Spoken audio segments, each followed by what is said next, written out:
김태현의 정치쇼.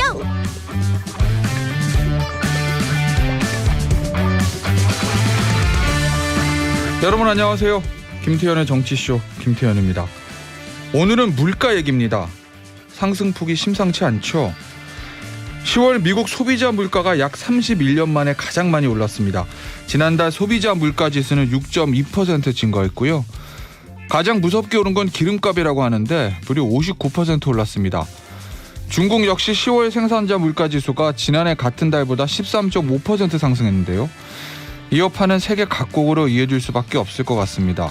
경향신문, G2발 인플레 압력, 한국경제 덮쳐온다. 한국일보, 인플레이션에 따른 지구촌 경제. 이 얘기는 잠시 후 뉴스 언더블락에서 짚어보도록 하겠고요.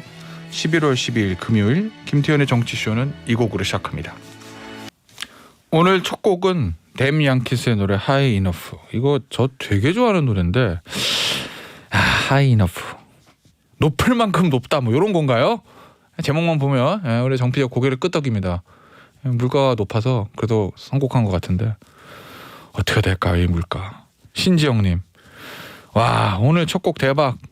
물가는 높고 가을 하늘도 높고 어릴 적 듣던 댐 양키스의 노래에 추억이 돋네요 하셨어요. 7896님, 화물기사입니다. 기름값도 오르고 요소수까지 구할 수도 없고 운송료는 반대로 내리기만 하네요. 정말 힘들어요. 이건 진짜 수입은 줄어들고 원재료비만 올라가는 상황이잖아요. 화물기사님도 힘드실 텐데 오늘 제가 커피 드릴 테니까 따뜻한 커피 한잔 하시면 좋겠네요. 9552님, 김변 우체국 택배 집배원입니다. 어제 김장을 많이 하셨는지 오늘따라 김치가 많이 있네요. 일 마치고 와이프와 함께 커피 마실 수 있도록 커피 부탁드립니다 하셨는데요. 아 그렇겠네요. 김장철이니까 뭐 김치 이렇게 뭐 보내고 하시는 분들 많아서 택배 하시는 우체국 택배 하시면 더 힘드실 것 같아요. 무겁잖아요 김치가. 3204님, 내일 결혼이라 오늘 점심에 퇴근해서 고향에 내려갑니다. 가늘기 커피 마시고 싶어요. 야 좋으시겠다. 우리 3204님이 신랑분이신지 신부분이신지 알 수는 없으나 어쨌든 내일 배우자하고 함께 드시라고 3204님께는 커피 쿠폰 2장 드릴게요. 신지영님, 7896님, 9552님께도 커피 쿠폰 저희 사랑과 감사의 마음을 담아서 드리고요. 김태현의 정치쇼 참여 방법은 휴대폰 문자 샵 1035는 단문 50원, 장문 100원이 듭니다. SBS 인터넷 라디오 고릴라와 유튜브는 무료입니다.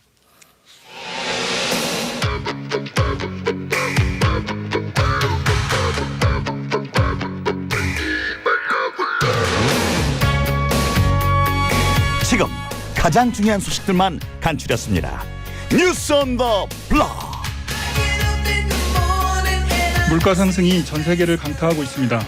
미국의 10월 소비자 물가 상승률이 6%를 넘어 31년 만에 가장 높은 수준을 기록했습니다. 인플레이션 공포에 전 세계 금융시장도 출렁이고 있습니다. 민주당 이재명 후보의 조건부 특검 수용 발언을 계기로 여야가 대장동 특검 도입 여부를 두고 본격적인 줄다리기를 시작했습니다. 정부가 요소수 판매를 주유소로 한정하고 승용차 한 대당 최대 10리터, 화물차 등은 최대 30리터까지만 구매할 수 있도록 조치했습니다. 이번 긴급 조치는 연말까지 한시적으로 시행되는데 이 기간 요소와 요소수 수출도 금지됩니다. 금요일 뉴스 언더블락은 한겨레 21일 김규남 기자와 함께합니다. 안녕하세요. 안녕하세요. 오늘 뉴스가요. 인플레, 물가는 오르고 요소수는 없고 정치권은 싸우고 뭐 이렇게 좋은 뉴스가 없는데 그래서 저희가 첫 번째 소식으로 아주 좋은 거 축구 네. 이겼어요 어저께. 예, 어제 기분 좋게 이겼습니다. 예. 그 카타르 월드컵 최종 예선 한국과 아랍에미리트전이었는데요. 어제 경기도 고양 종합운동장에서 열렸습니다. 그 한국이 아랍에미리트를 1대0으로 이겼고요. 이날 경기는 관객 입장이 100% 수용되면서 3만 관중이 함께 했습니다. 그 관중들의 응원에 힘입어서 벤투호는 초반부터 아랍에미리트를 강하게 몰아붙였고요. 골은 전반 35분에 터졌습니다. 그 박스 안에서 돌파를 시도하던 황인범이 수비수에 걸려 넘어지면서 페널티킥을 얻어냈고요. 키커로 나선 황희찬이 그 오른쪽 구석으로 골을 찔러 넣었습니다. 후반전에서도 한국은 주도권을 잡고 경기를 이끌었지만 추가골은 터지지 않은 채 1대0으로 경기는 마무리됐습니다. 한국은 오는 17일 카타르 도하에서 이라크와 6차전을 펼칩니다.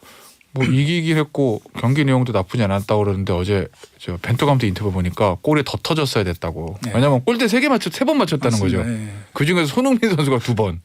아쉬운 야, 장면들이 좀 예. 있었습니다. 원래는 골대 3번 맞추면 진다고 그러거든요. 운이 안 따르는 거니까. 그래도 어제 다행히 1대0으로 이겼습니다. 뭐 네. 점수가 좀 아쉽긴 한데 카타르 17일날 이라크전도 이기겠죠. 이제부터 안 좋은 뉴스가만 계속 되는 겁니다. 좋은 거 하나 했으니까. 인플레. 야, 이거 뭐 물가가 너무 많이 올라요. 오늘 대부분의 신문의 일면에 헤드에 물가에 대한 얘기를 많이 썼더라고요. 그러니까 우리나라뿐만 아니라 이게 전 세계적으로 이게 흐름이 이어진다는 거잖아요. 지금. 그렇습니다. 예. 지금 그 미국의 10월 소비자 물가 상승률이 6%를 넘어서 31년 만에 가장 높은 수준으로 치솟는 등 그 주요국 물가가 가파르게 상승하면서 글로벌 인플레이션 충격이 커지고 있는 상황입니다. 그 코로나 백신 접종이 확대되면서 경제 활동이 재개되고 소비가 확대됐지만 그 유가 등 원자재 가격 상승, 글로벌 공급망 차질, 인건비 상승 이런 그 악재들이 겹치면서 인플레이션 위험이 커졌습니다. 그 중국의 지난달 생산자 물가 상승률은 사상 최고였고요. 브라질, 터키 등의 물가 상승률은 10%를 넘었습니다.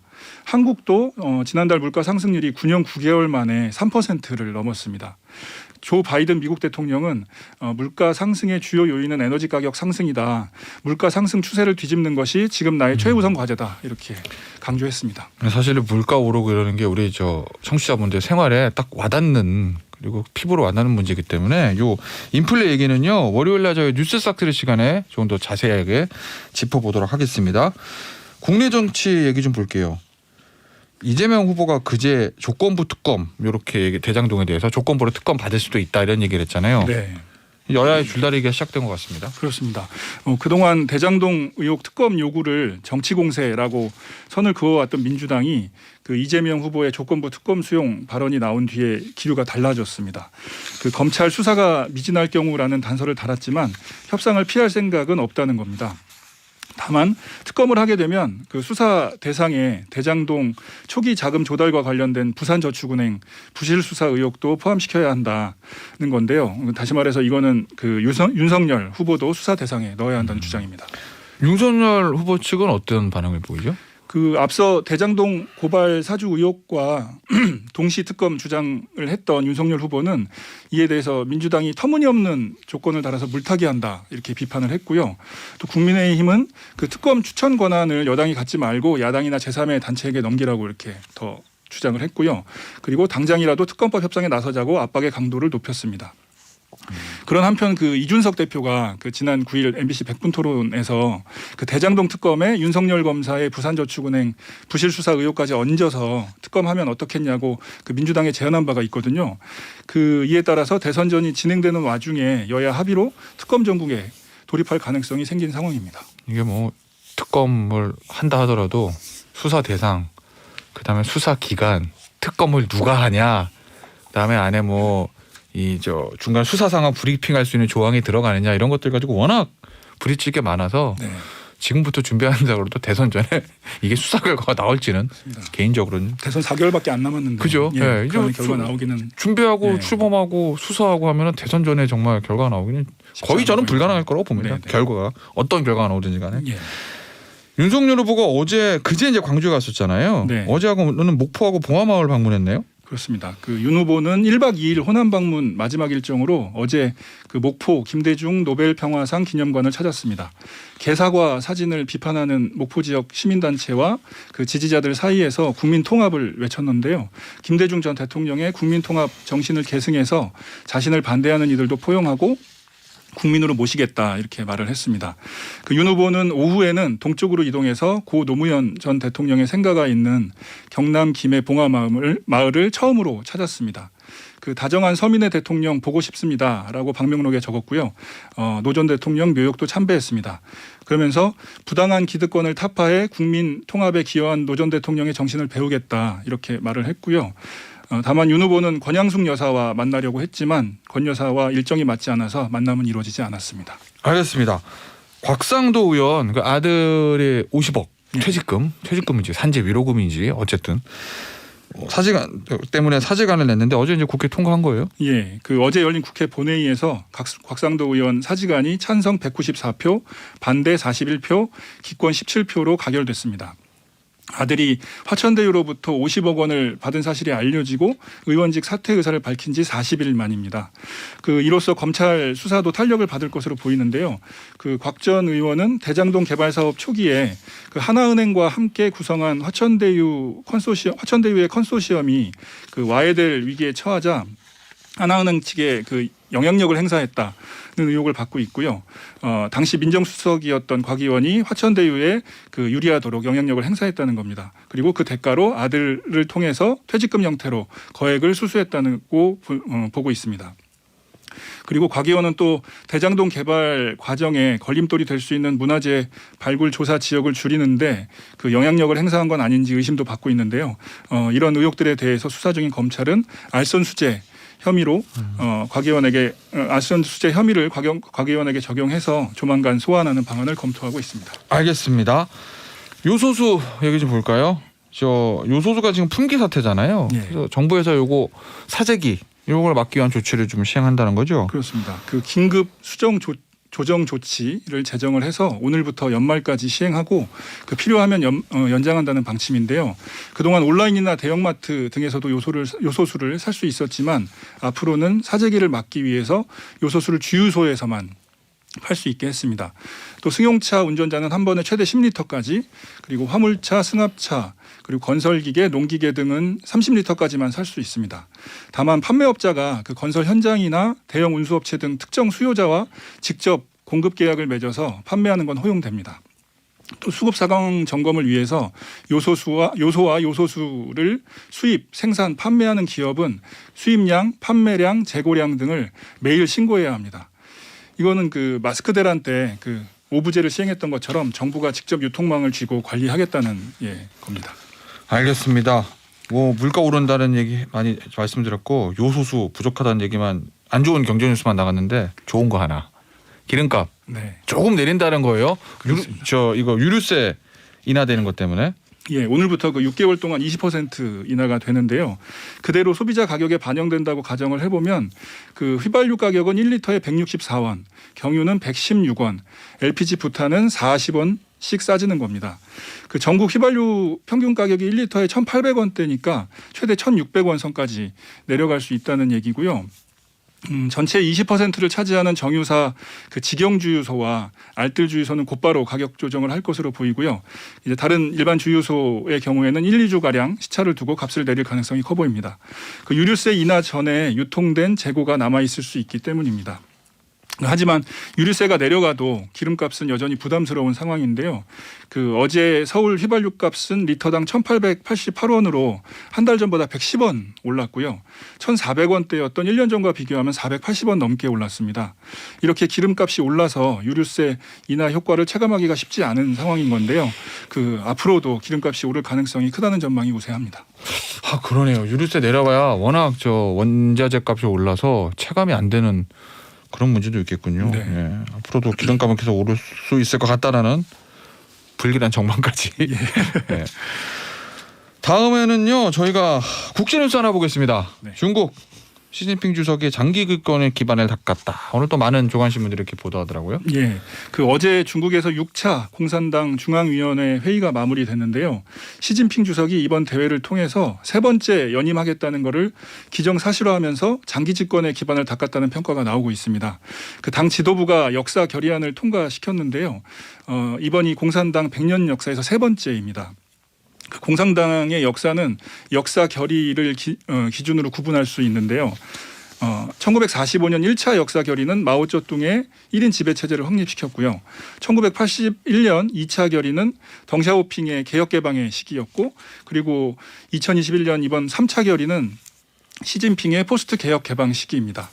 이번 결의로 시 주석은 자신의 업적을 부각해서 자신을 마오쩌둥과 덩샤오핑의 반열에 올렸다는 분석이 나옵니다. 최종적으로 3년임을 하게 될 경우에 시 주석은 오는 2028년까지 집권을 하게 됩니다.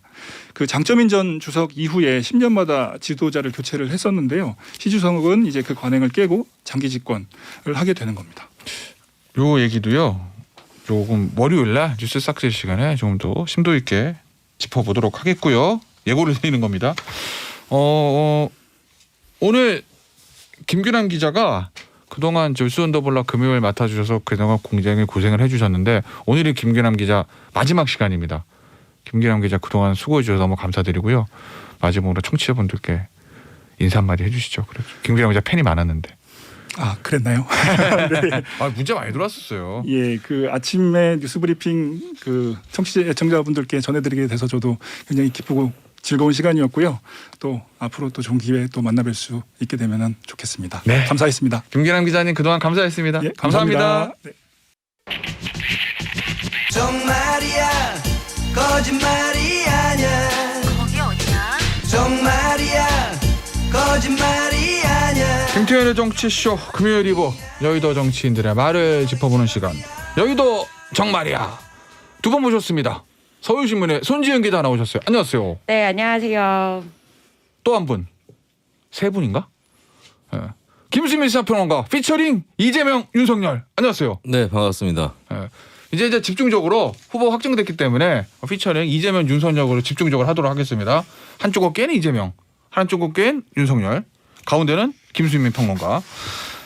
일단은 뭐부터 볼까 했더니 요 윤석열 후보 뭐 저희가 제목을 광주에서 봉화까지 윤석열 중도 표심 어떨까 뭐 이렇게 해봤는데 일단 광주 갔을 때 방명록이 조금 논란이 됐어요.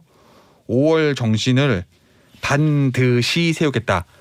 발음은 똑같은데 반에다가 디귿 시옷 받침에 이 요거 부사잖아요. 부사 반듯하게 요런 뜻. 네. 반듯하게 세우겠다. 요거를 가지고 뭐 해석이 달라요. 뭐 처음에는 뭐 맞춤법이 맞았네 틀렸네 뭐 의미가 뭐 틀렸네 뭐 어쩌고 저쩌고 얘기 많은데 손지은 기자 정리 좀 일단 해볼까요 이거? 네, 일단 한글 맞춤법 설명 좀 드리겠습니다. 자, 일단 반드시는 틀림없이 꼭이라는 뜻이고요. 그다음에 반듯 시옷 받침의 반드시는 이제 삐뚤어지거나 기울어진 것 없이 바르게 세우다 이런 뜻입니다. 이제 윤 후보는 반드시라고 썼고요. 그런데 이제 이거를 오타인가 아니면은 정확하게 저 뜻으로 쓴 것인가 이렇게 조금 논란이 있었는데 민주당의 이재명 후보가 5월 정신을 반드시라고 쓴 것은 지금의 5월 정신이 삐뚤어졌다고 윤석열 후보가 생각하기 때문이다.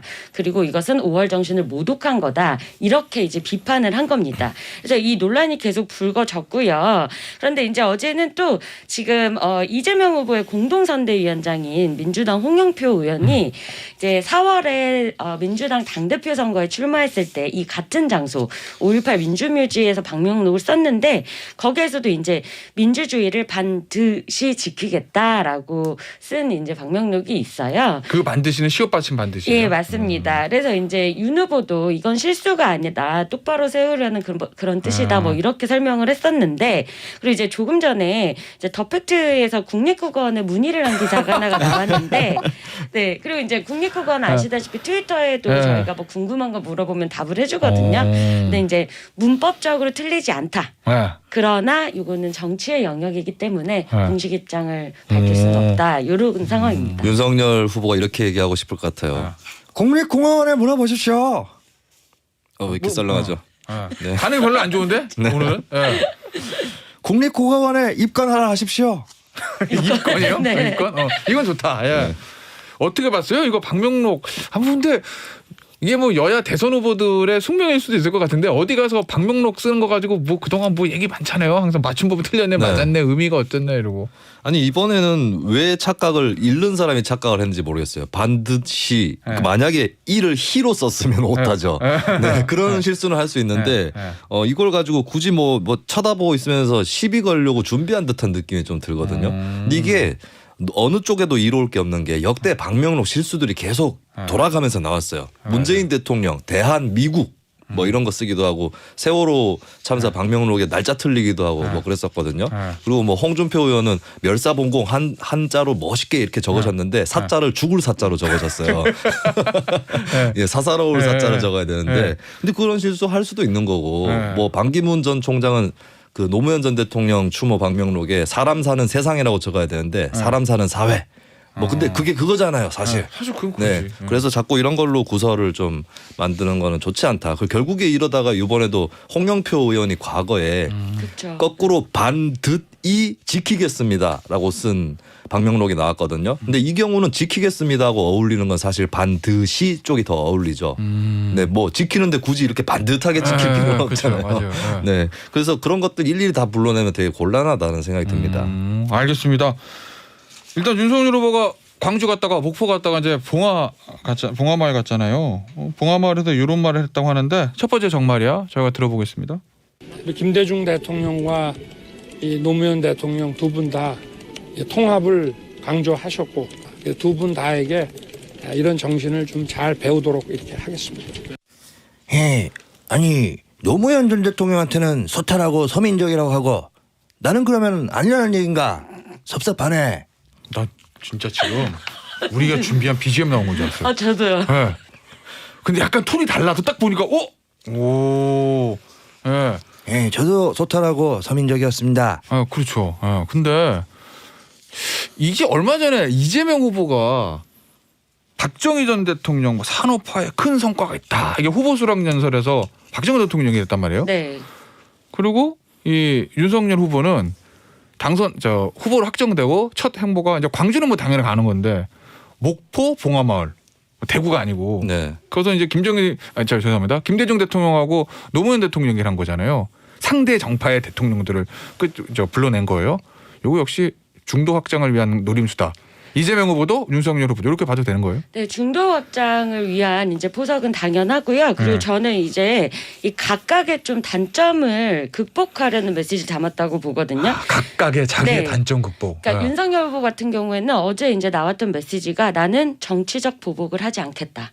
그리고 또 노무현 전 대통령 수사와 관련해서 논두렁식에 관련에 대해서 사과할 생각이 없느냐 질문이 나왔는데 나는 더 이상 검찰을 대표하는 사람이 아니다라고 말했습니다. 그러니까 이제 이 정치 보복을 할 것이다라고 우려하는 국민들이 굉장히 많잖아요. 근데 이 부분에 대해서 나는 그러지 않을 것이다라고 이야기를 한 거고 이제 이재명 후보 같은 경우에는 이제 이재명 후보가 대통령이 되면 분배만 하는 거 아니냐. 기본소득, 기본주택, 성장은 없는 거 아니냐. 이제 이런 우려가 계속 나오니까 1호 공약도 전환적 공정성장을 들고 나왔고 박정희 대통령이 이 경부고속도로를 깔았던 것처럼 나는 에너지고속도로로 성장을 하겠다. 그러니까 이런 자신의 어떤 단점, 국민들이 우려하는 부분에 대해서 좀 반박하는 메시지 행보를 보였다고. 제가 이번에 소름이 다 돋았어요. 왜냐하면 제가 지난 8월에 한 라디오 프로그램에서 이재명 후보 인물 탐구를 제가 구성을 해서 진행을 했었거든요. 그때 제가 타이틀로 뭐라고 잡았냐면 21세기 새마을 운동가라고 잡았어요. 그리고 제가 듣기로는 이재명 캠프의 반응이 괜찮았다고 해요. 그렇다면은 박정희 마케팅을 할 것이다. 예, 결국에는 하게 된 거고 제가 한 2, 3개월 앞서서 내다본 것이었죠. 그다음에 이재명 후보가 박정희 전 대통령 얘기를 에너지 고속도로 얘기하면서 꺼냈잖아요. 제가 그걸 딱 듣고 다음 차례는 윤석열이 김대중 얘기를 꺼낼 것이다 라고 예언을 했습니다. 이거 다 남아있어요 인터넷에. 네. 그랬더니 실제로 윤석열 후보가 김대중 마케팅을 하고 있는 거예요. 그러니까 이제 자기 자랑은 됐고 평가 이제. 저는 김수민 씨의 부하입니다. 김수민 씨가 확 끄는데요. 이재명 후보 캠프에서 김수민 평가 좋아할까 안 좋아할까 막 헷갈리네. 좋아할 필요도 없고 싫어할 필요도 없습니다. 네. 저기 근데 참 이거 보면은 이런 게 있어요. 후보 때는 보면 다 뭐 말씀하신 단점을 메꾸기 위해서 상대 정파를 배려하는 거 이런 거 막 하는데 누구냐 집권만 하면 원래대로 돌아가. 용수철인지. 참 희한해요. 집권하고 나서도 선거운동 기간 중에 했던 거 그대로 지키면 훌륭한 대통령이 될 텐데. 근데 이번에 제가 성대모사를 연습하면서 깨달은 건데 이재명 후보하고 박정희 전 대통령하고 목소리가 좀 비슷한 부분이 있고 그래요? 그리고 윤석열 후보하고 김대중 전 대통령하고 목소리 좀 비슷한 게 있습니다. 그래요? 내가 부하가 아닙니다. 예, 내가 부하가 아닙니다. 약간 비슷한 결 아닙니까? 이거 너무 없다. 잠깐 이게 마이크 끊을 수도 있어요. 이러면. 일단 윤 후보 얘기 마지막으로 요거 하나 해볼게요. 선대위 있잖아요. 네. 지금 뭐 인선 가지고 뭐 난리인 것 같은데 얼마 전에 손준 기자 단독 기사도 쓰셨던데 어때요 지금 선대위 단독. 구성? 오. 네. 저는 이제 인선 저희가 지금 굉장히 다 열심히 취재를 하고 있고요. 지금 오늘 또 이제 김종인 전 비대위원장이 조금 전에 라디오 인터뷰를 했는데 이제 김종인 위원장이 정권을 가지는 원톱을 하는 게 불편한 이제 중진들이 있는 거고. 있겠죠. 하지만 이제 김종인 전 위원장이나 이준석 대표는 이 원톱이 필요하다라는 이제 주장입니다. 그리고 김 전 위원장이 내가 정권을 달라고는 한 적이 없다. 하지만 허수아비를 할 수는 없지 않느냐. 그리고 달란 얘기잖아요. 그거. 네, 그리고 주변 사람들에서 누구를 쓸지 그리고 쇄신을 할지 혁신을 할지는 윤석열 후보의 능력이다. 그리고 나는 그걸 보고 가겠다. 이제 오늘은 이런 말이 나왔습니다. 그러니까 가장 관심 포인트가 뭐 사람 누구 뭐 오고 말고 이런 걸 다 떠나서 윤석열 캠프가 경선 때 메모드급이었잖아요. 여러 중진들 있잖아요. 네, 그 중진들을 고스란히 선대위로 가져가서 확대할 것이냐, 그렇습니다. 아니면 싹 비우고 새로 리셋할 것이냐 요거잖아요. 네. 어느 쪽으로 갈 것 같아요?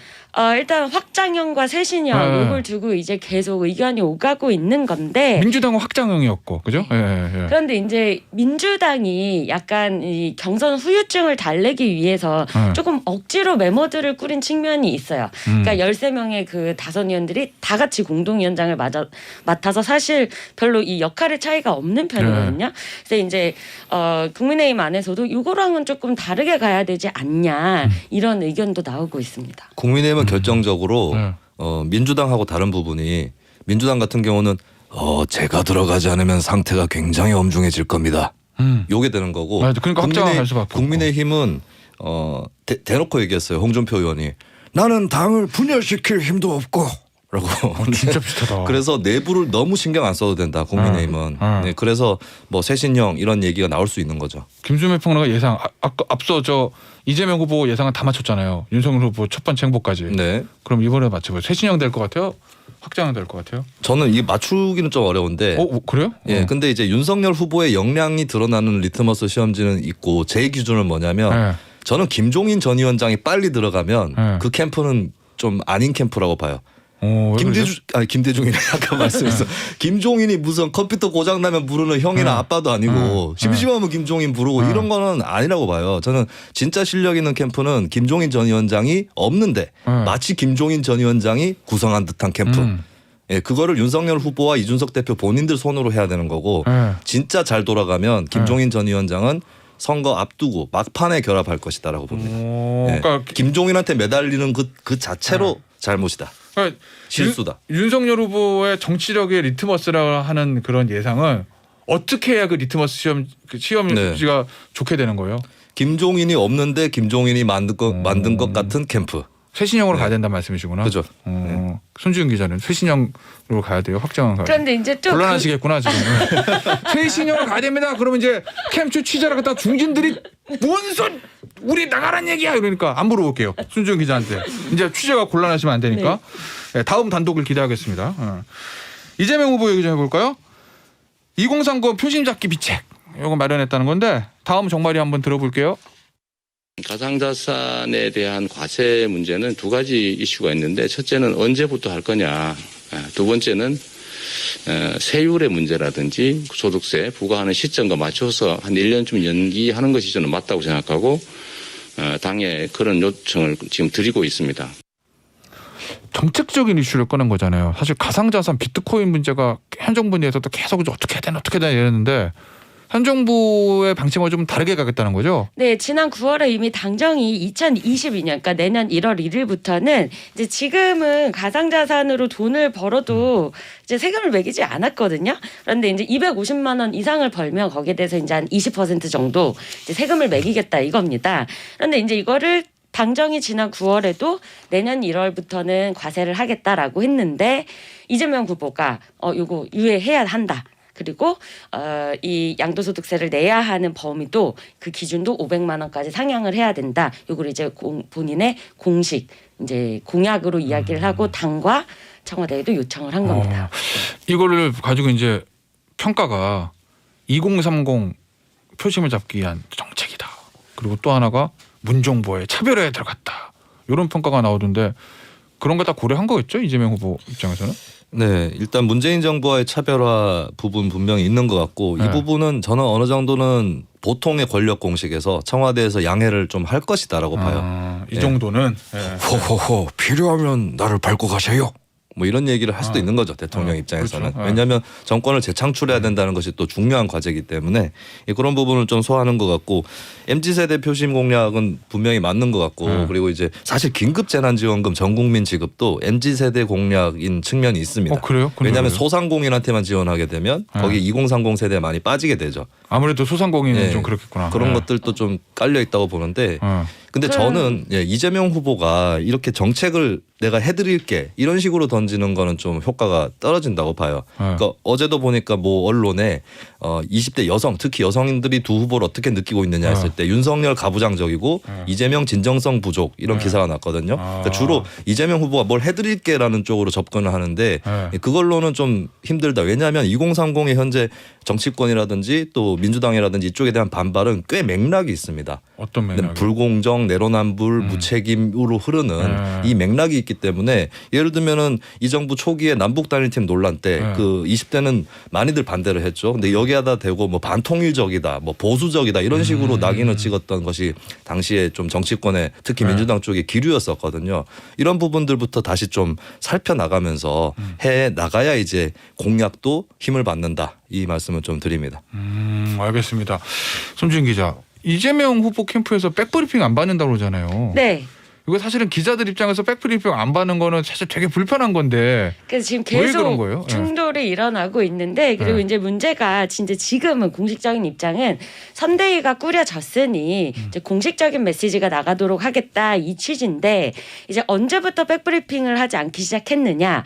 지난 5일입니다. 이때가 이제 정진상 캠프 부실장이 유동규 전 본부장 압수수색 당시에 전화를 했다. 이 사실이 알려지고 이제 이 부분을 묻는 질문이 시작된 날부터 공교롭게 이 시기가 이제 일치를 한 거죠. 그리고 원래 이제 정치인마다 다 스타일이 있는데 이재명 후보는 말하는 걸 굉장히 좋아합니다.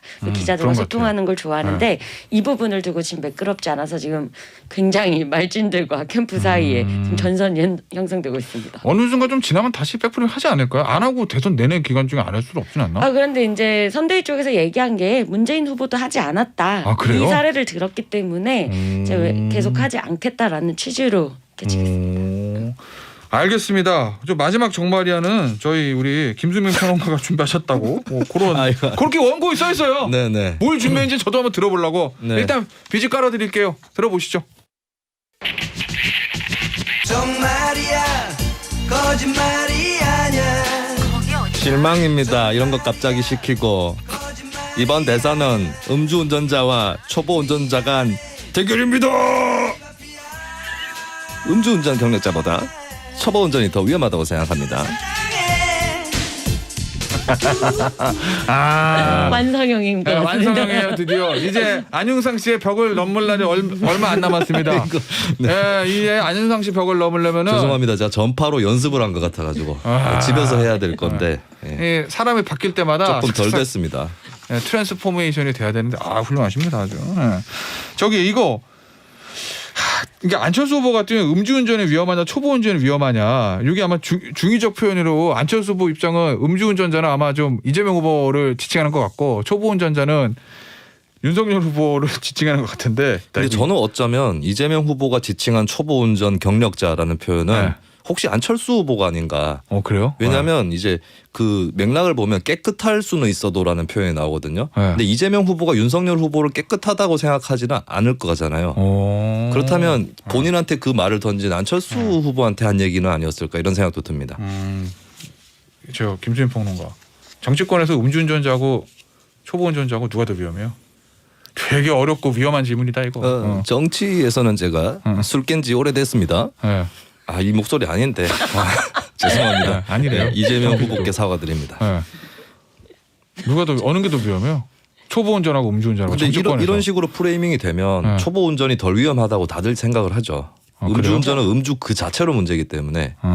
그래서 이재명 후보가 이 프레임을 빠져나오고 다른 프레임으로 갈아 끼는 시도를 하는 게 좋았죠. 근데 이렇게 뛰어들어 버리는 바람에 아무리 잘 얘기를 해도 헤어나오기 어려운 그런 상황이 된 것 같아요. 오, 그렇구나. 근데 이거는 이제 이재명 후보의 기본 입장이 이제 자기가 생각하는 정치가 뭐냐에서 이제 설거지론을 굉장히 많이 얘기를 했었는데 뭐냐면 일을 아무것도 안 하면 접시는 절대 깨지지 않는다. 열심히 일하는 사람이 설거지를 열심히 하니까 접시가 깨진다. 이 얘기를 굉장히 여러 번 이야기를 했었거든요. 그 남자는 설거지 같은 거 하면 안 돼요. 이게 실제 있었던 말이다. 홍준표 의원 예전에 전 대표 시절에. 그 얘기구나. 우리가 네. 이제 뭐 초보 운전, 술 먹거나 음주는 요게 아니라 중의적 표현으로 아무것도 못하는 능력 없는 사람보다 뭐 좀 사고는 나더라도 능력 가지고 일을 추진하는 사람이 낫다 이런 취지인 거구나. 네, 그러니까 이 음주운전이 그러니까 초보운전이 음주운전보다 더 위험하다는 건 아마 이제 진심일 겁니다. 이제 아마 이제 말의 표현이 잘못되고 이런 불법적인 행위를 갖고 뭐가 나니 이렇게 얘기를 하면 안 되는 건데 이제 기본적으로 자신이 정치를 어떻게 생각하는지는 이제 좀 그 부분에 가깝다. 일단 정주영 전 회장의 철학과 이재명 후보의 철학이 상통하죠. 왜 안 되는데? 왜 안 돼? 그러니까 하면 되지. 네. 저 당분간 마이크 좀 꺼주세요. 억지로 만들어내는 것 같아 지금은. 알겠습니다. 오늘 저 여의도 정말이야 여기서 마무리하도록 할게요. 지금까지 손지훈 기자, 김수현 평론가였습니다. 감사합니다. 감사합니다. 쇼는 계속되어야 한다. 김태현의 정치쇼.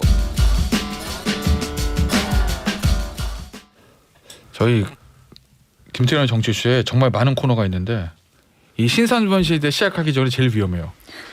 사담을 하다가 이 마이크 온에어 불 못 보고 이게 잘못하면 다 잘리는 거지 뭐. 예, 잘리기만 하면 다행인 게 방심으로 끌려갑니다. 진행자부터 다 잘리는 거지 뭐. 예, 우리 정 PD 울어요. 예, 그래서 조심해야 돼. 근데 요 위험합니다. 요 신산변 시대가 항상 위험해. 금요일 3, 4부 신산변 시대 김태현의 정치쇼 최고의 시그니처 코너 최고 인기 프로 언젠가 독립을 꿈꾸는 항상 할 거야 이거 독립할 때까지. 신산변 시대 세 분의 변호사 모셨습니다. 단문지 단. 안녕하세요. 최단비 변호사입니다. 문. 안녕하세요. 백성문입니다. 그리고 지. 양지열입니다. 오늘 기자회견 각이야. 한 타임 쉬었다 들어가는 아까 원래대로 있을 대로 해놓으면 더 멋있었는데. 저 정말 깜짝 놀랐어요. 들어왔는데 마이크 4개가 저희는 마이크 하나씩 이제 보이나 되고 마이크 4개가 앞에 있는 거예요. 지금 약간 옆으로 빼놓은 거예요 지금. 그리고 지금 약간 뒷모습이신데 오늘 가르마도 평소와 달리 굉장히 머리를 곱단하게 해서 저는 오늘 기자회견은 사퇴할게요. 어디서 사퇴하시나요? 여기서 나올 때마다 놀려대니까 뭐 빠지는 게 나을 것 같아. 무슨 소리야 지금 살롱대 지금 책 한 권 나올 때까지 계속해야 돼. 아직 그림 10개도 안 됐구만. 10개 넘지 않았나? 뭐 지금 그 책 한 권 될 때까지 가야지. 저 오늘 저 단문지 세 분의 변호사 모시고 첫 번째 주제는 뭐냐면 저 청취자 사연입니다. 청취자 사연인데 이게 버전은 저 이 법률 상담 버전이 아니고 아침 프로. 엄행란 선생님 버전 뭐 이런 걸로 하시면 돼요. 엄행란 선생님 버전. 네, 엄행란 선생님 나와서 하신다 생각하고. 김수일 평론가 모셔야 되는 거 아니에요? 그러네. 첫 번째 요 청취자 사연인데 최 변호사 요 문성희님의 사연입니다. 어떤 사연이죠? 남편이 회사차로 업무를 보던 중에 속도 위반을 했대요. 그래서 과태료가 나왔는데 그러니까 남편분도 깜짝 놀라셨겠죠. 근데 남편뿐만 아니라 이 문성희님도 깜짝 놀란 거예요. 이유가 뭘까? 여보, 진짜 나 이 과태료 이거 7만 원인데 이거 생활비로 좀 내주라. 아니 본인이 잘못했으니까 본인 용돈으로 내야 하는 거 아니냐 이렇게 말했더니 남편이 알겠어 이렇게 하더니 삐져 있는 거예요. 그리고 어젯밤에 자고 나서도 한마디도 안 하고 그대로 출근을 했다라고 합니다. 우리 남편 왜 이렇게 속이 좁을까요? 라는 사연을 보내주셨습니다. 아침마당 버전입니다. 아침마당이네. 아침마당이에요. 저기 저 모닝와이드 뭐 이런 프로인데 회사 업무차로 속도 위반해서 과태료 7만 원을 했다. 남편 용돈으로 내야 되냐 생활비로 내야 되냐. 요거 저 집에 계신 KSY한테 이렇게 얘기하면 뭐라고? 전 이런 얘기는 안 하죠. 네. 해봐야 돌아올 게 뻔하니까 대답이. 그리고 우리 백 변호사 속도 차를 잘 안 가지고 다녀. 맞아요. 차가 나 왜 있는지 모르겠어. 아니에요. 그래도 종종 갖고 다녀. 차를 안 가지고 다닐 분들은 가끔 가지고 나오면 답답해서 미치죠. 그렇지. 저 근데 사실 제한 속도 한 10km 밑으로 달리니까. 제가 느꼈던 게 김태현 앵커님의 친구분 얘기하셨다면서 전 다음에 태어나면 백성문 변호사의 차로 태어날 거라고. 맞아. 아무 일도 안 하고 좋은 데 있다고. 그렇죠. 아무 일도 안 해. 일 안 시키고 항상 깨끗이 관리해줘. 요즘은 그래도 주말에 멀리 좀 다녀서 그때 좀 쓰고 있어요. 근데 내가 좀 걱정되는 게 원래 이렇게 약간 이제 남편 도대체 왜 이래요? 라면서 약간 남편을 약간 디스하는 내용이잖아요. 네. 사실. 근데 보통 이제 그 여자분들끼리 이렇게 모여가지고 아유 우리 남편이 어쩌고 막 이렇게 남편 욕을 하는데 동조하면 싫어해. 아 그렇지. 그래서 저희도 같이 디스를 하려고 그러다가 약간 걱정이 되는 게 문성인님 뭐 이것들이 막 이러실까봐 좀 걱정은 되는데 동조하지 말고요. 그래도 변호사들인데 이거 법적으로 따져야죠. 이걸 법으로 해? 뭘 과태료 내면서 법으로 해. 법으로 하긴. 뭐 해봐세요. 아니 법적으로 따지면 혼자 지적으로 나가려고 그래? 변호사 재밌게 4명이 말하는 모여서 거지. 무슨 아침마당이야. 어울리지도 않게. 오케이. 근데 이게 그냥 우리 그 이혼소송 재산분할 같은 거 할 때 채무도 분할하냐 말 것이냐를 따지잖아요. 그렇죠. 근데 그게 공동생활에 필요한 채무였느냐 아니면 개인적인 이익을 위한 거냐를 따지잖아. 남편의 직장 생활은 주거와 생활 관계에 필요한 업무 때문에 한 거잖아요. 일하느라고 돈 벌려고. 그 돈 자기가 쓰는 거 아니잖아. 그럼 이거는 생활비에서 나가는 게 맞을 것 같은데요, 저는. 굉장히 논리적이다. 저는 같은 결론인데 되게 다른 그 과정이 있어서 말하기 창피하네요. 저는 괜찮아. 뭐 서울만 가면 되지 뭐로 가도. 저는 일단 먼저 우리가 찾아야 될 쟁점은 남편의 용돈이 얼마냐고. 남편의 용돈이 한 달에 10만 원인데 7만 원 생활비 내면 생활비 내줘야죠. 그러면 이거 경험에서 나온 거다 지금. 경험치 10만 원 줘. 경험 못 봐. 남편 10만 원 줘 한 달에. 아니야, 우리 남편 아니야. 돈 되게 많이 잘 쓰고 있어요. 그래서 아까 백성원 변호사님 자기는 이런 일 없다는 게 왜냐면 백성원 변호사 용돈이 많거든. 그러니까 이런 걸 고민할 필요가 없는 거야. 7만 원 물어보지도 않고 본인이 그냥 내겠죠. 그럴 거야. 용돈이 얼마냐 일단 제일 용돈이 중요해요. 따로 없는데. 그냥 다 쓰니까. 근데 두 번째 맞아. 다 쓰니. 진짜 그리고 두 괜히 했다, 번째는 슬픈 게 저도 이제 결론이 양 변호사랑 같은 게 사실 이게 남편이 열심히 먹고 살려고 나가서 일하다가 과태료 나온 거잖아요. 그러니까 저는 과태료도 내주면서 그날 저녁에 고기라도 한 근 사서 남편한테 먹여줘라. 여보 고생 많이 했다. 근데 7만 원 타격이 너무 크니까 한 번만 더 하면 이 뒤는 이제 더 이상 가로 이렇게 점점점 고기까지 먹고 이제 거기서 이제 더 두 번은 없다. 계전의 정이 없으면 더 이상은 내줄 수 없다. 이렇게 얘기하는 게 맞지 않나. 다들 남편 편을 들어주시네. 와 좋네. 저는 근데 지금 뭐 말씀하신 것이 이해는 되는데 그 와이프 입장에서 보면 자기는 전혀 관여 안 한 일이잖아요. 자기가 그 차에 타고 있었던 것도 아니고 그냥 남편이 혼자 운전하다가 뭐 업무를 보던 중이건 어쨌건 간에 그건 당연히 남편이 내야지. 그러니까 물론 아까 최대 변호사 말했던 그 용돈 10만 원이다. 이러면 안 돼. 그러면 안 돼요. 그건 어쩔 수 없는데 제가 보니까 뭐 만약에 그 정도였으면 문성희님이 이런 문자를 안 보냈을 거예요. 용돈 10만 원인데 7만 원을 내라고 그렇게 보내지는 않으셨을 것 같아. 왜 근데 왜 나를 자꾸 쳐다봐요? 듣고 있는데 공감이 하나도 안 돼 지금. 그래? 그래서 이거는 남편이 내야지. 남편이 내야 돼요? 남편이 내야지. 용돈 얼마부터 남편이 내도 돼요? 그 뭐 얼마 줄지 난 모르겠지만 하여튼 뭐. 만약에 생활비를 안 내주잖아요. 그럼 남편이 다음 달부터 이제 딴 주머니 차기 시작합니다. 급여 횡령해서 별도의 돈을 비자금을 조성하기 때문에. 문성희님이 보내셨잖아요. 용돈은 한 달에 50이에요. 10만 원이면 저도 내주죠. 그럼 내라 7만 원. 그런 거 급격히 바뀌는 거야 지금? 이거. 아니 50만 원 받으면 7만 원 자기가 내야죠. 문성희님 좋아하고 계셔. 어머나 제 사연이 며칠 전 보낸 건데 지금 나올 줄은 몰랐어요. 흐흐흐 하셨고면서 이제 앞서 백 변호사 얘기했던 용돈 50만 원이라고 10만 원이면 저도 내준다고 하셨는데 사연만 소개해드린 게 아니라 커피도 드립니다. 우리 문성희님께 커피 쿠폰 드리고요. 설은 여러 가지 설이 있어요. 업무에다 보다 했으니까 회사에서 내달라는 설. 안 내줍니다 회사에서. 안 내주죠. 그리고 용돈 많이 주면 용돈으로 내야 된다는 설. 당연히 아내가 내야 된다는 설. 뭐 여러 설들이 있는데. 학설이 갈리네요. 갈리는데 네. 저 뭐 알아서 부부간의 내밀한 문제는 알아서도 잘 하시기를. 보니까 용돈의 액수에 따라 갈리는 것 같네요. 이게 뭐 다른 거보다. 진짜 엄격하네. 난 누가 내지? 난 과태료 좀 끊을 것 같은데. 요즘 운전 되게 심하게 하거든. SBS에서 내달라 그래요. 그럼 잘려 여기서. PD 듣고 있습니다 지금. 고개를 팍 숙이잖아요 지금. 오늘 저희 다음 주제.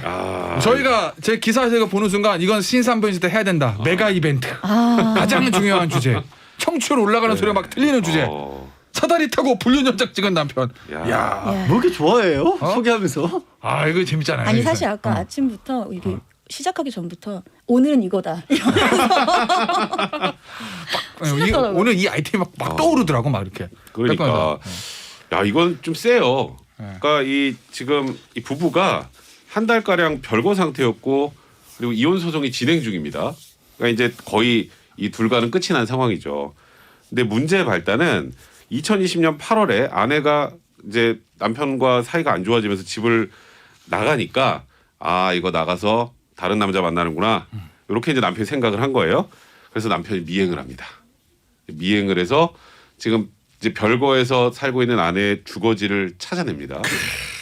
그리고 찾아내고 똑똑똑 아니면 띵동띵동이 아니라 주변에 있는 사다리를 이용해요.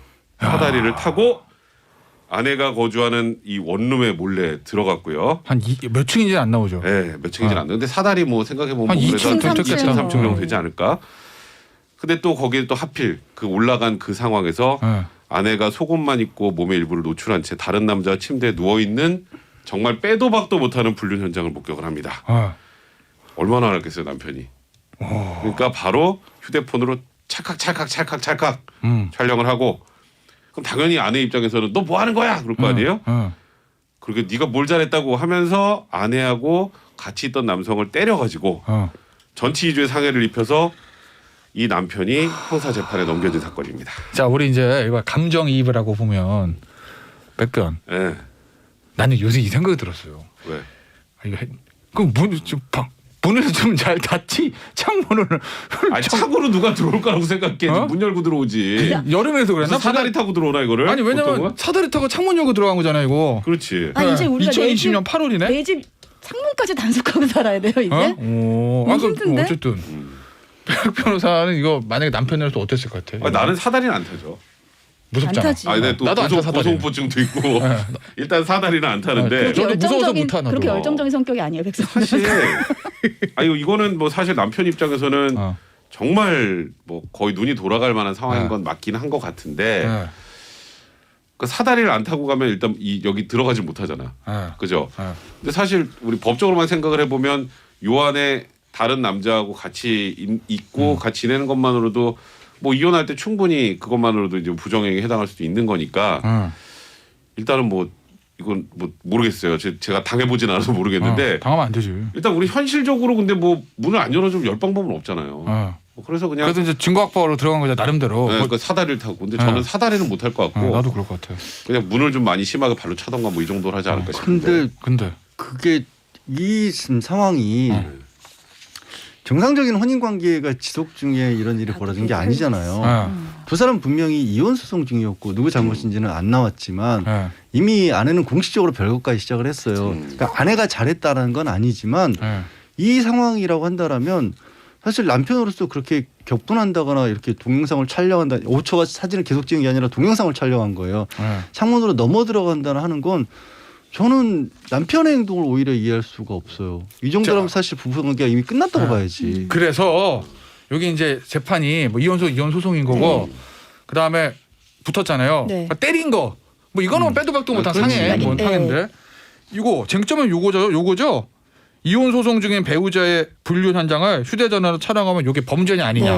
양 변호사 개인적으로 이해할 수 없다고 했던 거. 일단 1심 판단 어땠어요? 그러니까 1심 판단이랑 이제 항소심 판단이 달랐는데 1심 판단 먼저 말씀드리면 말씀하신 것처럼 두 사람을 폭행했으니까 이견이 유죄인 거는 뭐 어디 쟁점의 여지가 안 돼요. 근데 두 번째, 이 남편이 휴대전화로 이 둘의 이 신체를 촬영한 것, 이것이 과연 성폭력 범죄 처벌에 관한 특례법 위반인가? 우리가 이걸 소위 몰카라고 하죠. 이 성적 욕망이나 수치심을 일으키기 위해서 촬영을 하는 거.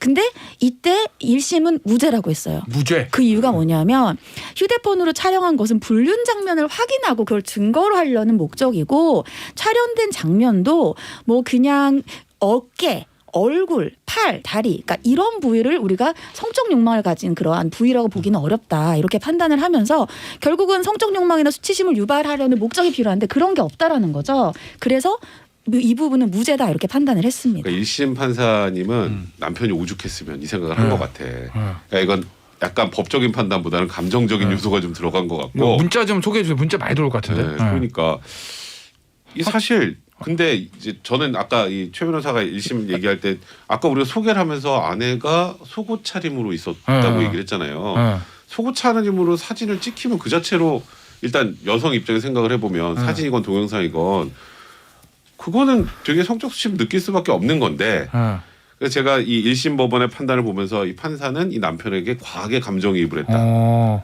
좀 그래서 항소심과 바뀔 거라고 생각을 했어요. 자, 항소심은 어떻게 됐어요, 양 변호사? 이게요. 지난주 우리가 소개해드렸던 레깅스 건이랑 되게 유사해요. 뭐냐면 1심 무죄라고 했던 이유 중에 하나가 아니 지금 대부분 이불로 몸을 가리고 있어서 바깥으로 드러낸 몸이 얼굴하고 어깨, 팔다리 정도였다라는 거예요. 그러니까 이게 또 성적 수치심을 불러일으킬 만한 상황은 아니었다라고 1심 보고는 동영상 찍은 것이 무죄라고 한 것이거든요.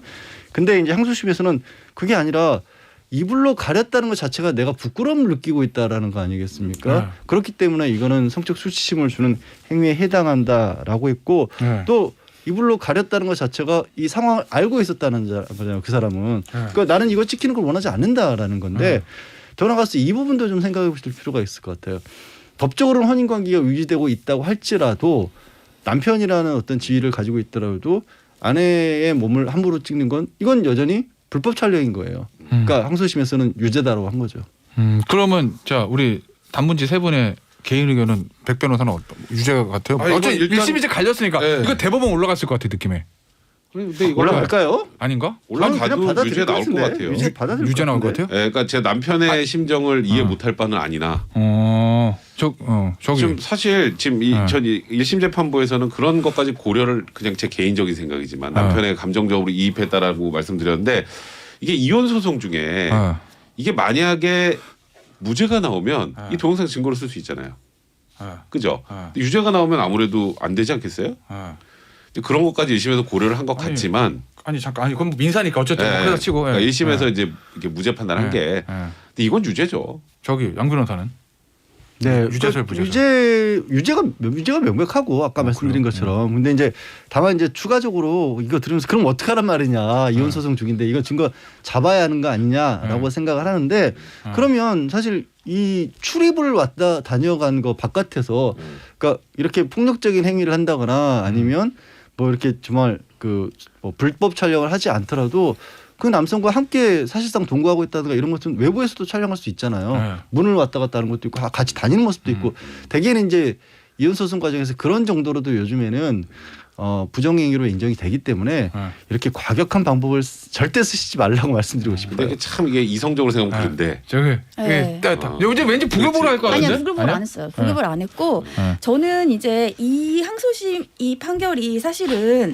법조문을 해석하면은 맞는 판결이죠. 엄격하게 해석하면. 왜냐하면은 말씀하신 것처럼 내가 이렇게 얼굴을 가린 거는 성적 수치심이 있었다고 볼 수 있다라고 하니까 근데 저는 그냥 이 상황, 그러니까 우리가 그 방 안에서 영상만 찍은 걸 봤을 땐 저는 과연 이 성폭법을 유죄라고 보는 게 맞는지에 대한 의문이에요. 왜냐하면 성폭법의 이 성적 욕망이나 수치심이라고 하는 거는 어떠한 예를 들면 이런 단어 좀 그렇지만 관음적이라든지 우리가 소위 생각하는 소위 몰카라는 거를 염두에 두고 만든 조항이지 이런 것까지 처벌하려고 만든 조항은 아니라고 저는 생각을 해요. 근데 여기에서 항소심이 그 조항을 엄격하게 해석했던 이유는 저는 이 사다리에 있다고 생각을 합니다. 사다리. 그러니까 불법으로 주거 침입을 해서 이 사건을 찍었기 때문에 이렇게까지 불법을 동원해서 찍는 거는 우리가 일반적으로 생각하는 몰카라고 하긴 아니지만 이 사람들은 자기 집에 자기들이 있는데 이렇게 찍힐 거라는 걸 염두에 두지는 않았을 거다. 그러니까 그런 걸 다 고려를 해서 이걸 좀 더 엄격하게 해석한 게 아닌가라는 생각을 하는데 지금 김태현 씨 아까부터 지금 강아지 마냥 자기가 너무 얘기가 하고 싶어. 그렇지, 자기 너무 하고 싶지. 백선 변호사부터 순서를 기다려서 이제 내가 끝나야 되는데 안 끝나니까 아까부터 원고가 됐어. 얘기해줘요. 뭐예요? 나를 너무 잘 알아. 저기 난 진짜 물어보고 싶어. 이 항소심 판사님한테 판사님 판사님이 만약에 눈앞에 이 광경이 펼쳐지면 어떻게 하시겠어요? 부인님 이러시면 안 됩니다. 이러겠어요? 찍어야지. 커버.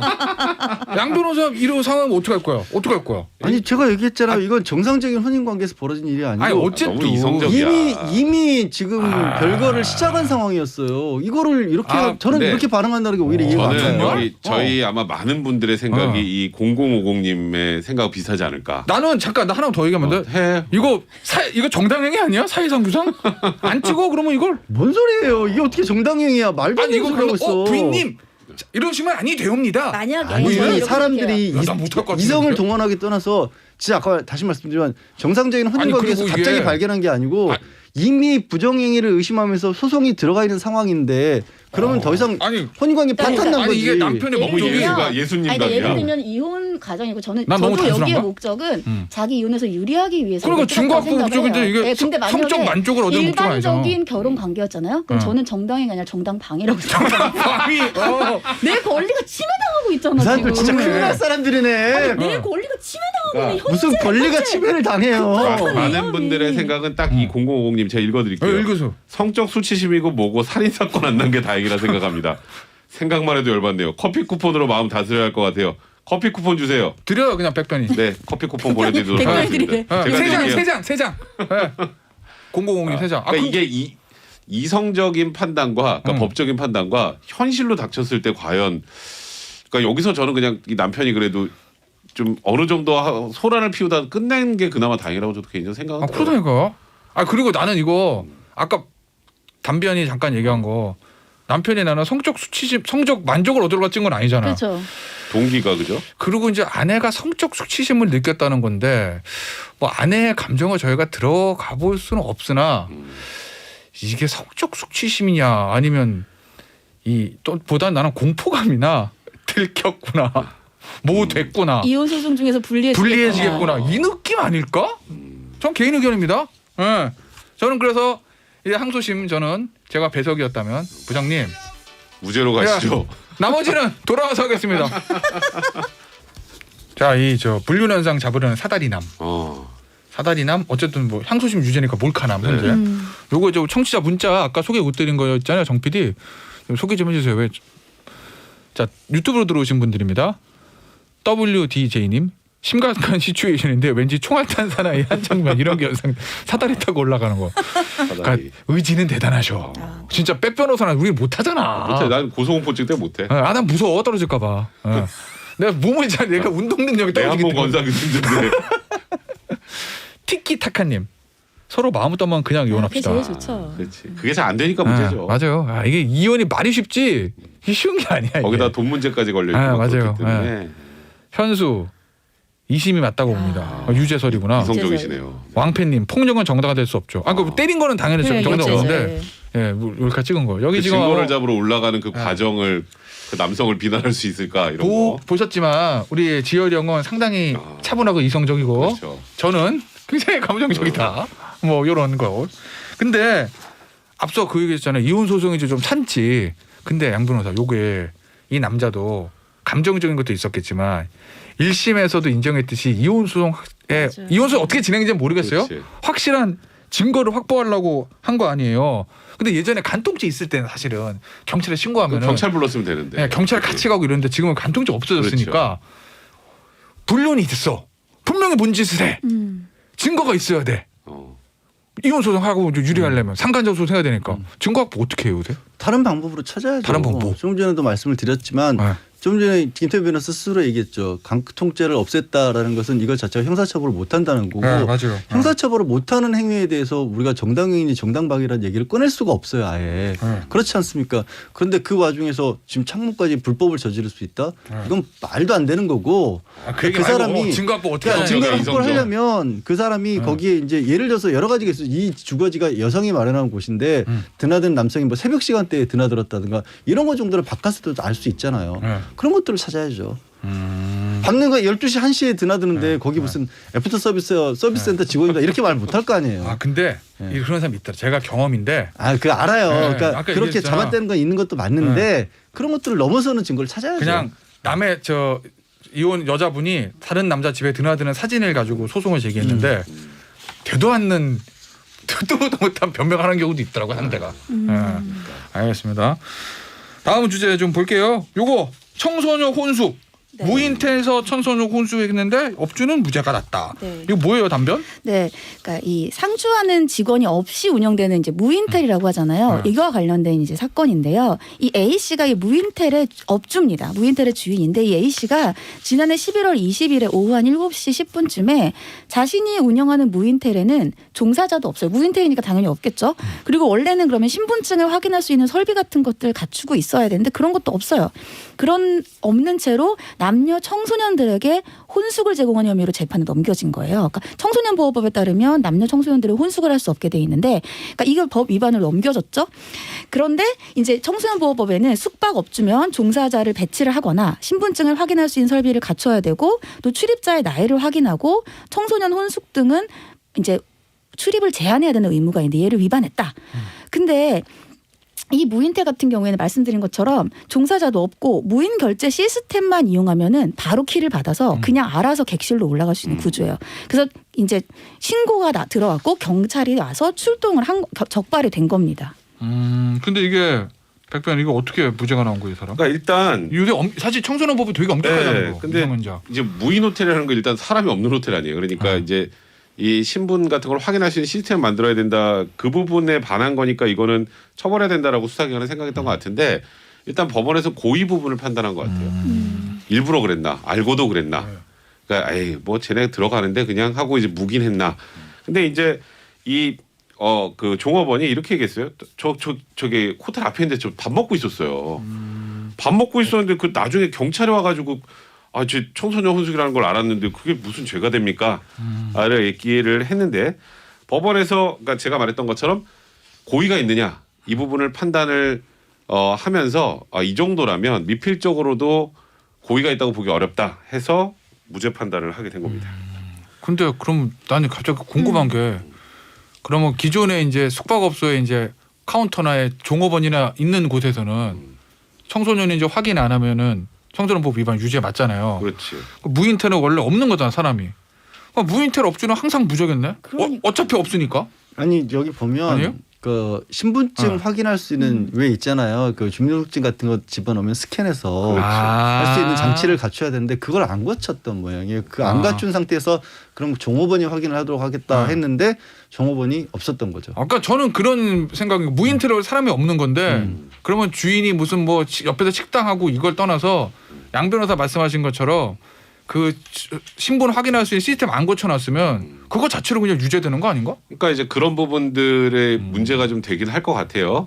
근데 이런 경우는 대부분 그 신분 확인증 거치는 거에도 뭐 다른 사람 신분증을 이용한다거나 해서 그렇게 속여서 들어가는 경우들이 많아서, 그러니까 많은 분들은 그런 생각을 하시더라고요. 아니 그렇게까지 해서 들어가는 애들이 문제지. 이거 좀 밥 먹다가 못 봤다. 아니면 애들이 속여서 들어갔는데 그걸 제대로 체크하지 못했다고 과연 업주를 처벌하는 게 맞느냐, 이렇게 생각하시는 분들도 굉장히 많더라고요. 그렇구나. 알겠습니다. 야, 요 얘기는요 여기서 좀 마무리하도록 하고요. 다음 주제를 마지막 주제 볼게요. 이제 무거워요. 이건 너무 무거운 주제인데 가정성폭력. 양 변호사 소개 좀 해주시죠. 있었던 일은 뭐냐면 이 피해 여성이 9살 때부터 15살 때까지 자기 친아버지에게 강제추행을 당했다는 거예요. 심지어 그런 강제추행이 있었고 그 강제추행을 한 그 아버지가 굉장히 심하게 폭행을 한 겁니다. 아동학대를 한 거죠. 아동학대를 심하게 하니까 엄마가 이제 경찰에 신고를 했어요. 우리 남편이 딸을 이렇게 심하게 폭행을 했다. 근데 그 신고를 받고 수사를 하는 과정에서 이 딸이 사실 이게 맞은 것뿐만이 아니라 강제추행도 수년 동안 당했다라는 걸 다 이제 얘기를 하게 된 거죠. 엄마는 6년 동안 몰랐던 거예요. 몰랐던 거예요. 그러니까 사실 이게 94년부터 2000년까지 이렇게 사실이 이어졌던 겁니다. 근데 재판부에서는 이 남성, 그러니까 이 아버지죠, 미성년자 의제 강제추행 치상 등을 비롯해서 징역 3년을 선고를 했는데 항소심에서 이 어머니와 딸이 합의를 하죠. 합의를 하면서 합의서에 합의한 때 받은 3천만 원 외에는 어떤 명목으로도 더 이상 금전 청구를 할 수 없다라고 각서를 합의를 쓴 겁니다. 3천만 원. 네, 그래서 집행유예로 이제 풀려났어요. 합의금 3천만 원. 그것도 엄마가 이 당시는 딸이 미성년자였으니까 미성년자를 대리해서 합의를 한 거죠. 아니 뭐 합의금이라는 게 딱 정해진 액수가 있는 건 아닌데 범죄에 비해서 3천만 원이면 너무 적은 거 아닌가. 그리고 이제 이 시기 정도 되니까 사실 이렇게 합의했다고 항소심에서 집행유예가 나오지, 지금은 집행유예 안 나올 거예요. 이게 범죄 재질이 워낙 안 좋아서. 재질이 너무 안 좋아서. 근데 이게 사실은 친족 성폭력이 참 나쁘고 그런 게 가해자 피해자 분리하는 게 성범죄 처리 원칙인데 분리가 안 되잖아요. 이거 어떻게 했대요 이 딸은 재판 이후에? 그래서 어떻게 지냈대요? 지금 이 딸은 그 가족하고 계속 이 아빠하고 함께 살 수 있겠어요? 그래서 다른 가족들과도 연을 끊고 살았다고 해요. 이게 언니들은 아버지하고 이제 교류를 하는데 언니들 만나면 또 옛날에 그 아픈 기억들이 떠오르니까 아예 다른 가족들도 안 만났던 건데 근데 이제 시간이 지나도 이 정신적 상처가 치유가 안 됐던 겁니다. 그래서 지난해 초에 병원에서 외상후 스트레스 장애 진단을 받았어요. 종합심리검사에서 외상적인 기억으로 고통이 이어지는 것으로 보이고 증상 완화를 위해 치료를 받고 경과를 관찰해야 한다 이런 소견이 나온 건데요. 결국 이 여성은 지금까지도 고통을 받고 있다라는 취지로 친부를 상대로 1억 원 상당의 손해배상 청구 소송을 제기합니다. 근데 과거에 합의할 때는 그때 이제 성추행을 당했던 것 그 사실에 대해서 더 이상 문제 제기하지 않겠다는 취지로 합의를 한 건데 시간을 지나고 그때는 생각하지도 못했던 예상하지도 못했던 외상후 스트레스 장애 진단까지 받았다. 그럼 그때는 알 수 없으니까. 그때는 알 수 없었으니까 이에 대해서 배상을 해달라 이런 소송을 제기한 겁니다. 요거 우리 최단민 변호사 민사 교수잖아요. 네네. 이거 사실 민사적으로 되게 중요한 쟁점들. 쟁점이죠. 예. 네, 좀 어렵지 사실은 요 쟁점들을 정리 좀 해주세요. 뭐가 문제가 됐던? 왜냐면 얼핏 들었을 때는 나중에 외상후 스트레스 나타나면 당연히 손해배상 받아야지라고 일반 분들 생각하시는데 이 법적인 쟁점에서는 꼭 그런 건 아니었으니까. 그러니까 이게 이제 처음에 이제 크게 두 가지 손해를 보시면 돼요. 제일 처음에 이 성폭력을 당하고 아니면 폭행을 당하고 그때가 이제 불법행위가 있었던 날이잖아요. 근데 그때로부터 그땐 가해자도 알았으니까 10년은 이미 지난 거예요. 그러니까 불법행위 손해배상 청구 10년 내에 청구해야 되니까. 보통 이제 손해가 그러니까 그 불법행위가 있었던 날로부터 10년 그리고 손해가 발생한 것을 안 날로부터 3년 내에는 청구를 해야 되는데 그 청구를 안 하면 이제 권리가 사라지죠. 그러니까 지금 이 피해자인 따님은 그건 청구를 못한 거예요. 그러니까 아까 백선 변호사님 말씀하신 것처럼 생각이 그때 없었던 내가 나중에 외상후 후유증 장애가 나중에 발생했다. 성년이 되고 나서. 그러니까 그 나중에 발생한 거는 아직 3년이 안 지나지 않았느냐 이렇게 얘기를 한 거고 이 아빠 측에서는 이 소멸시효 얘기를 한 거예요. 그것도 발생한 것이 성년 됐을 땐 이미 한 거 아니냐. 이미 끝났다. 이렇게 얘기를 했는데 법원은 이 피해자인 딸의 손을 들어줬습니다. 여기서 저는 가장 멋있었던 말이 이거였던 것 같아요. 그러니까 예측할 수 없는 피해가 발생했을 경우에는 시효 소멸의 시계를 멈춰야 한다. 멋진 말이에요. 판사들 글 잘 써. 제가 판사님들 이런 생각을 하지. 밤마다 책을 읽으시나 봐요. 지어령 같아. 좀 잠을 주무셔야 되는데. 여기는 제 판결문에 그림 붙일 거예요. 맞아. 이렇게 얘기를 하면서 이게 이거예요. 그러니까 제가 보기에는 이 3년이 지났다는 아빠 주장도 어느 정도 일리가 있었을 거예요. 왜냐하면 이미 그 외상 후유증 장애도 제가 보기엔 3년이 지난 것 같아요. 근데 이게 여기서 이런 판단을 내립니다. 그러니까 성범죄 피해 관련 외상 후의 스트레스 장애는 증상이 나타나기 전까지는 시간도 오래 걸리는데 여기가 포인트가 제 뒤인 것 같아요. 내가 지금은 괜찮다. 그러니까 진단 기준 이하 판단했을 때 이제는 괜찮아졌어라고 떨어졌던 증상이 재발하거나 악화되는 경우도 있다라는 거예요. 그러니까 여기서 보면 이 딸을 이랬잖아요. 나중에 아버지와 교류하는 언니들을 만나면 그때의 기억이 다시 떠오를까 봐 너무 힘들었다. 그러니까 나는 괜찮았다고 생각하는데 내 가슴 깊이는 그게 있는 거죠. 그러니까 다시 재발을 하면 처음 재발했을 때를 시효의 기산점을 삼으면 이미 끝났고 그러면 그 누구도 그러한 끔찍한 범죄로부터 피해를 다시 구제받을 수 없다. 그러니까 다시 증상이 수면 위로 올라왔을 때부터 새로 소멸시효의 기산점을 해야 된다. 저는 이렇게 이것을 해석을 했습니다. 그러니까 사실상 전 이번 판결 굉장히 의미가 있다고 생각하는 게 성범죄에 있어서 위자료 청구의 시효를 사실상 없앤 거나 마찬가지예요. 그런 취지예요. 사실상 그렇지. 사실상 그러니까 나중에 뭐 몇십 년 후에 증상이 나타나도 손해배상 청구를 할 수 있다는 취지잖아요. 그러니까 지금 말했던 것처럼 몇 년 괜찮았어. 그렇지. 난 괜찮은가 보다. 그냥 살아야지. 그리고 또 나타날 수 있어요. 그러니까 지금 여기 말했던 것처럼 예측할 수 없는 피해가 발생했을 때는 시효 소멸의 시계를 멈춰야 된다라고 이 법원에 판단했다라는 건 사실상 성범죄 피해 위자료 청구에는 사실상의 시효가 없어지는 것과 같은 그런 효과. 그러니까 피해자를 더 두텁게 보호해야 된다는 건 법원의 의지가 보이는 판단이라 이건 굉장히 의미가 좀 있는 판결 같습니다. 그러니까 정신적 피해를 인정한 거잖아요. 정신적 피해고 외상후 스트레스라고 하는 게 이게 이런 이제 심리학계에서는 일반적으로 인정이 되는 건데 그런 이런 생각하잖아요. 전쟁을 겪고 있다. 극도의 스트레스를 받은. 근데 전쟁을 겪고 있으니까 전쟁을 겪고 나왔을 때 우리는 그냥 쉽게 생각하기에는 야 그런 전쟁같이 어려운 상황도 이겨내는데 왜 몇 년 지나서 이제 다 좋아졌는데 이제 와서 그걸 고통을 호소하냐는 식의 생각을 하기가 쉽다라는 거예요. 모르는 사람들은. 그런데 우리 사람의 마음이라고 하는 거는 그런 거죠. 전쟁 같은 그런 어려움을 겪고 있기 때문에 그때는 그 상황을 참아내는 것 자체가 너무 힘든 거예요. 모든 에너지가 거기에 쓰이기 때문에 자기가 아플 여력이 없는 거예요. 아픈 것도 아플 수 있을 때 아픈 거예요. 몸은 사람 몸도 마음도. 그러니까 이 지금 피해 여성처럼 그나마 시간이 지나서 상처가 좀 치유가 됐기 때문에 이제 아픈 거예요. 정신적 스트레스. 네, 정신적 피해라는 건 그렇게 나타나는 거예요. 저는 이걸 보면서 굉장히 가슴이 아팠던 게 아까 김태현 변호사님은 3천만 원에 합의한 게 너무 작지 않냐 이런 말씀하셨는데 저는 그 합의를 할 때까지의 그 엄마와 따님의 그 마음이 어땠을까 생각을 했어요. 여기서 보면 고통스러웠던 모녀가 빨리 있고 싶다. 그러니까 가족과 그랬구나. 이런 소송을 하고 내 딸이 재판정에 나가고 맨날 수사받고 이게 너무 마음이 아팠겠죠. 미성년자였으니까 거기다가 또 거기다가 뒤에 언니들을 아버지랑 교류를 한대요. 근데 그때의 기억이 언니를 만나면 떠오를까 봐. 그러니까 이분은 피해자이면서 가족들을 다 잃은 거예요. 언니도 못 만나잖아. 마음이 너무 아프더라고요. 진짜 이걸 보면서. 맞아요. 1919님. 친족 성폭력은 죄명 자체를 성폭력과 차별로 더 엄벌해야 됩니다. 누구보다 믿고 의지해야 할 가족을 믿을 수 없는 사람이라는 걸 깨닫는 게 얼마나 참담할지 상상도 안 가네요. 뭐 현수님도 같은 의견 주셨고요. 4988님도 뭐 그런 같은 의견 주셨습니다.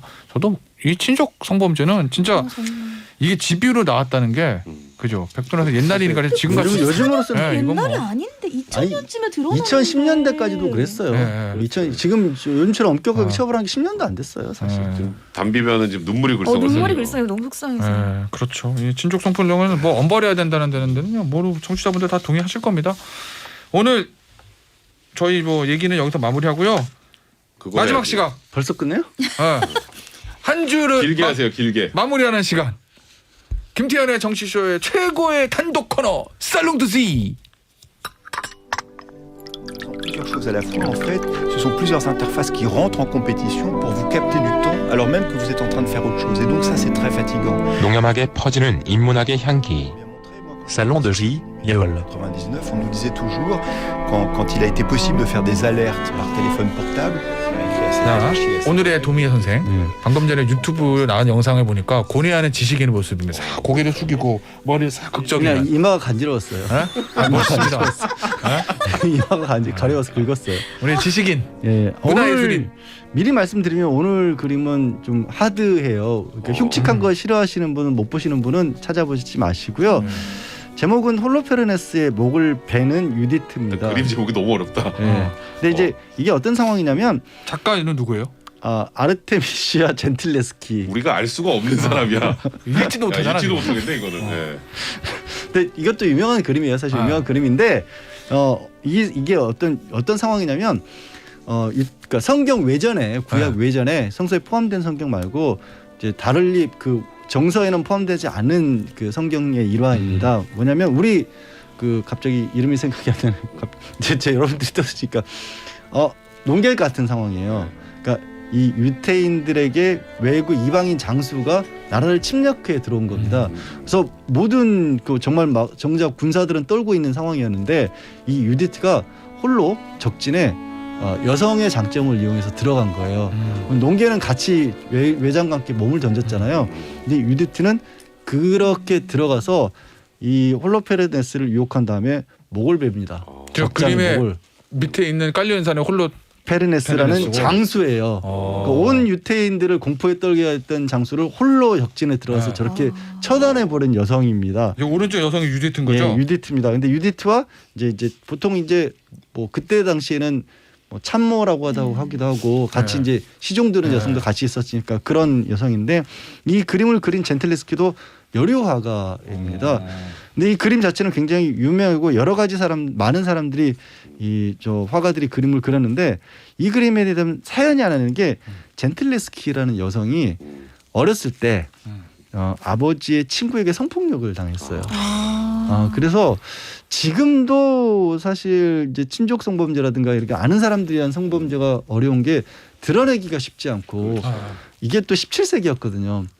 여성이 남성의 소유물처럼 취급을 받던 시절에 그 성폭력을 자신이 드러내서 싸운다라는 게 거의 불가능한 시절이었죠.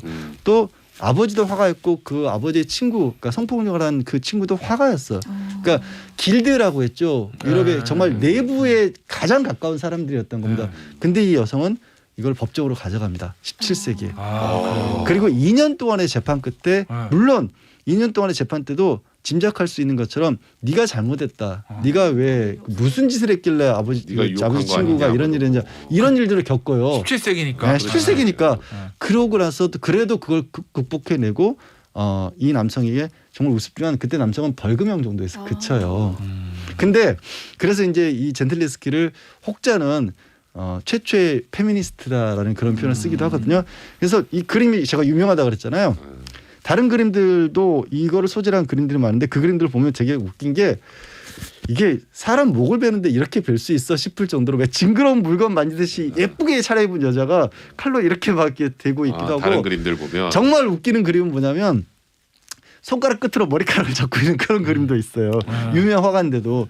근데 젠틀레스키 그림은 지금 보시다시피 정말 리얼하게 팔뚝에 힘 딱 돋아 있고 남자가 고통스러워하고 있는 것도 있고 피가 치솟는 그런 모습이거든요. 그래서 많은 사람들이 이런 식으로 해석을 해요. 이 여성이 본인이 겪었던 아픔 때문에 이 분노가 이 그림에 녹아 있는 것이다라고 그렇게 해석을 하는데 사실 저도 예전에는 그렇게 생각을 했었거든요. 근데 저는 요즘에는 좀 생각이 바뀌었어요. 이 그림을 보고 그림을 보고 이 유디트를 그린 이 젠틀레스키가 만약에 정말로 그런 분노 때문이었다라면 자신의 삶이 온당치 평온치 못했을 것 같은데 또 그렇지 않았어요. 그 당시에 화가로서 성공을 했고요. 인정받는 그러니까 프로 직업이어서 직장인으로서 커리어를 유지를 해놨거든요. 그 여성의 입장에서 봤었을 때 선배 화가들이 그린 그림을 보면 되게 웃겼을 것 같아요. 아니 저렇게 해서 어떻게 사람 목을 베? 아니 여자라고 해서 저렇게 적장에 들어가서 지금 적장에 목을 베는 상황인데 저렇게 곱게 차려입고 손가락 끝으로 머리카락 잡고 이렇게 말이 돼?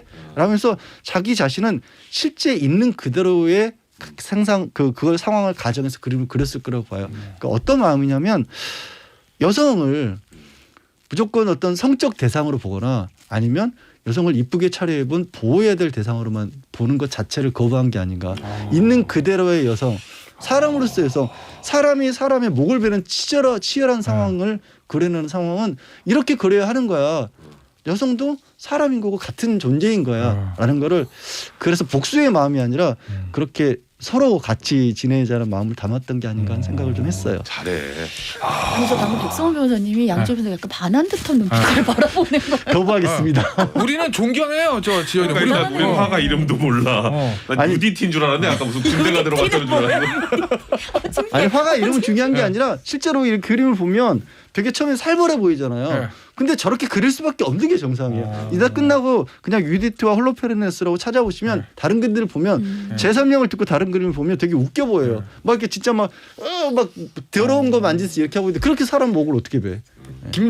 김지훈님도 유디트인 줄 아셨답니다. 문자도 허은선님 정치 프로에서 예술이라니 너무 좋아요 하셨습니다. 자, 오늘 살롱드지 일요일 마지막으로 해서 김태현의 정치쇼 오늘 마무리하도록 할게요. 지금까지 신삼변 시대 단문지 세 분의 변호사였습니다. 감사합니다. 네, 감사합니다. 이번 주 김태현의 정치쇼는 여기까지입니다. 저 물러갔다가요. 월요일날 돌아올게요. 날씨 좋은데 주말 즐겁고 행복하게 보내세요. 지금까지 김태현의 정치쇼 김태현이었습니다. 감사합니다.